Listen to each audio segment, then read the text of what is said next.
liyaumil fasl. Pada bacaan liyaumil fasl.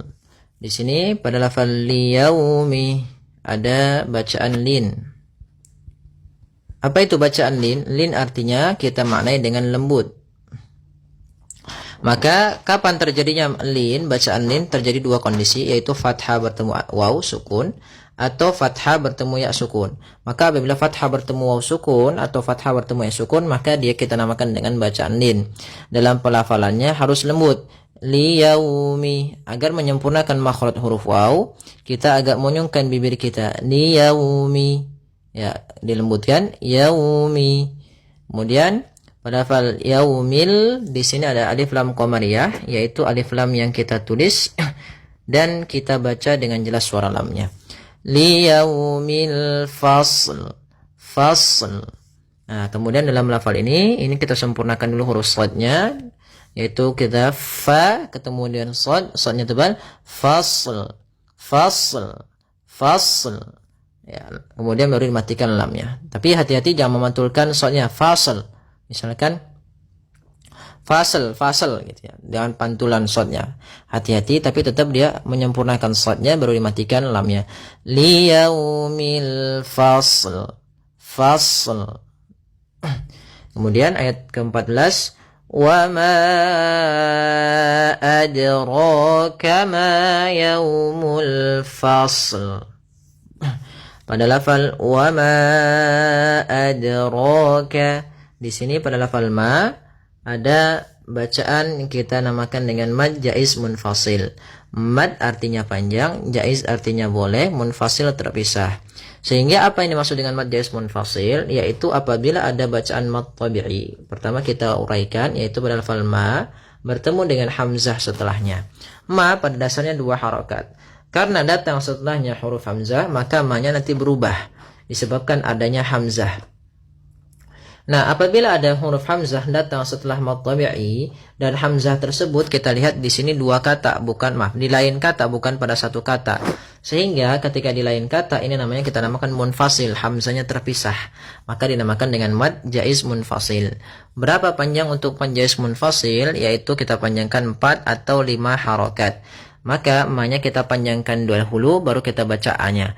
Wa ma adraka. Kemudian pada lafal dal sukun ini ada bacaan qalqalah, artinya memantul. Ya, iqtirab, bergetar. Nah, kemudian untuk pantulannya, ada kesalahan yang terjadi dalam melafalkan adraka. Yang pertama tidak mantul, itu salah. Sehingga misalkan wa ma adraka, ini salah. Kemudian yang kedua menambahkan hamzah, misalkan wa ma adraka, ini kurang tepat juga karena dia menambahkan hamzah di dalam huruf dalnya. Maka langsung saja wa ma adraka, kemudian pada lafal ra ditebalkan adraka, ra. Nah, di sini ada alif di atas huruf ya. Ini cuma untuk dalam penulisan rasamnya, ra-nya kita panjangkan 2 harokat. Maka kita namakan dengan mad tabi'i, yaitu adanya fathah bertemu dengan huruf alif. Kemudian adraka ma yaumul fasl. Pada lafal ma kembali lagi ada fathah bertemu alif, maka kita namakan mad tabi'i, panjang untuk ma 2 harokat. Kemudian yaumul fasl, fasl. Pada lafal yaumu ada bacaan lin, yaitu berupa alif bertemu fathah bertemu ya waw sukun. Kemudian pada lafal al-fasl, al-fasl, yaitu ada alif lam qamariyah pada lafal lam ya, alif lam. Di sini alif lam yang kita tulis dan kita baca dengan jelas lamnya.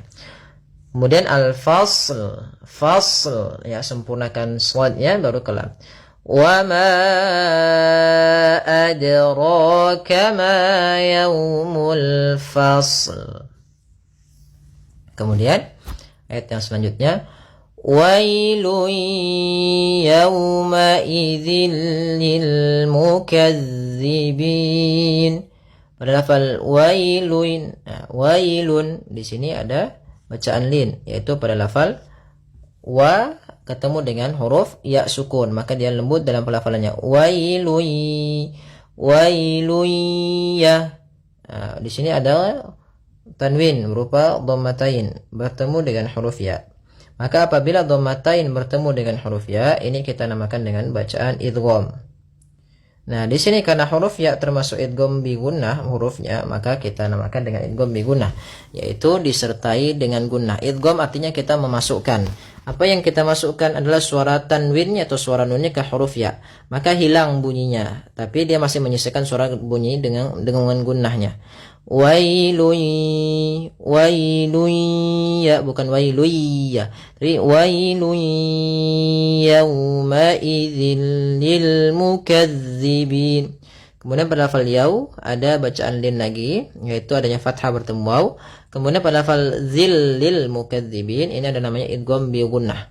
Maaf, idgham bila gunnah. Yaitu idgham yang kita baca tanpa disertai dengan gunnah. Maka cara membacanya yaitu suara tanwinnya masuk ke huruf lam dan nunnya suara nunnya hilang. Awalnya yauma idzin ketemu lam langsung ke lam. Jadi mengganti l. Yauma idzil lil mukazzibin. Apa bedanya idgham bi gunnah dan bila gunnah? Bedanya adalah idgham bi gunnah itu pakai dengungan, pakai menahan. Sedangkan idgham bila gunnah tanpa ada penahanan. Kemudian lil mukazzibin, hati-hati dalam melafalkan zal, jangan sampai dibaca mukazzibin, jangan. Nah, karena di sini huruf zal kecil, yaitu ujung lidah kita menempel dengan gigi sari atas. Kemudian pada lafal bin ada bacaan mad arid disukun. Mad yang terjadi kapan? Disebabkan karena adanya sukun arid. Apa itu sukun arid? Sukun yang muncul karena waqaf. Contoh di sini kan awalnya bina, panjangnya 2 harokat. Nah, awalnya berharokat ketika dia disambungkan. Misalkan lil mukadzibina alam ketika kita wasal. Lanjut. Tapi kalau kita waqaf, maka biasanya kita matikan. Orang Arab mematikan huruf akhir ketika dia berhenti dalam berbicaranya. Maka lil mukadzibin, matikan nunnya. Sebelum huruf nun itu ada huruf ya yang dia sukun. Maka inilah yang kita namakan dengan mad arid sukun. Panjangnya berapa harokat? 2 harokat, boleh 4 dan boleh pula 6 harokat. Maka lil mukazzibin, lil mukazzibin, sampai 6 harokat. Kita coba ulang. Wailun yawma idzil lil mukazzibin. Kemudian ayat yang ke-16. Alam nuhlikil awwalin, alam nuhlikil awwalin. Kemudian pada lafal alam ada mim mati bertemu dengan huruf nun. Apabila ada mim mati bertemu setelahnya huruf nun, ini mati kita masuk ke ranah hukum mim sukun. Ya, hukum mim sukun terbagi 3, ada izhar syafawi, ada idgham mimi, dan ada ikhfa syafawi. Nah, ikhfa syafawi idgham mimi itu hurufnya cuma 1. Sedangkan izhar itu seluruh huruf hijaiyah selain daripada mim dan ba. Nah, setelah ini kita lihat ada nun, berarti dia izhar syafawi. Izhar berarti mimnya jelas, tidak boleh ditahan. Tidak boleh alam nuhliki, enggak, tapi langsung saja alam nuhlikil awwalin. Kemudian pada lafal kil awwalin di sini ada alif lam lagi, yaitu alif lam qamariyah, alif lam yang kita tulis dan kita baca dengan jelas lamnya. Kemudian awwalin, tekan di wawnya awwa untuk menyempurnakan daripada makhraj wawnya, monyongkan sedikit. Awwalin. Kemudian pada lafal lin ada bacaan mad arid sebagaimana lil mukadzibin. Alam nuhlikil awwalin. Baik, kita coba ulang dari ayat yang ke-13. Liyaumil fasl. Wa ma adraka ma yaumul fasl. Wailun yawma idzil lil mukazzibin. Alam nuhlikil awwalin. Ya, semoga bermanfaat. Jazakumullahu khairan.